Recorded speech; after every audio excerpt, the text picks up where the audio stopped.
Сәлеметсіздер ме? Мен Құрбан Аяру. Бұл видеода мен санның натурал бөлшектерінің қосындысын оңай табу жолын көрсететін боламын. Мысалға, 50 санының бөлшектерінің қосындысын табайық.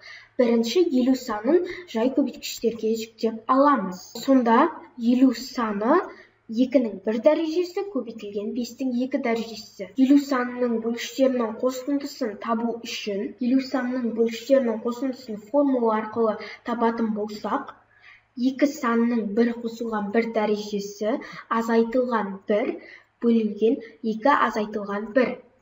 Көбейтілген 5 санының 2 қосылған 1 дәрежесі шегерілген 1 бөлу 5 азайтылған 1-ге тең. Ары қарай есептейтін болсақ, 2-нің квадраты азайтылған 1 бөлінген 1.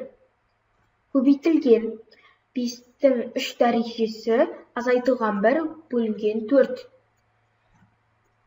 Енді 4 азайтылған 1 көбейтілген 125 азайтылған 1 бөлінген 4. Енді қысқартқан кезде 3 көбейтілген 124 бөлінген 4 31-ге тең. Сонда 50 санының бөлшектерінің қосындысы 93-ге тең. Енді 72 санын қарастырайық.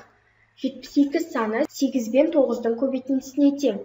8 саны 2-нің 3 дәрежесі, ал 9 саны 3-тің 2 дәрежесіне тең. Енді формула бойынша 72 санының бөлшектерінің қосындысын табатын болсақ, ендеше 2 санының 3 қосылған 1 дәрежесі азайтылған 1 бөлінген 2 азайтылған 1. Көбейтілген 3-тің 2 қосылған 1 дәрежесі азайтылған 1 бөлінген 3 азайтылған 1 тең.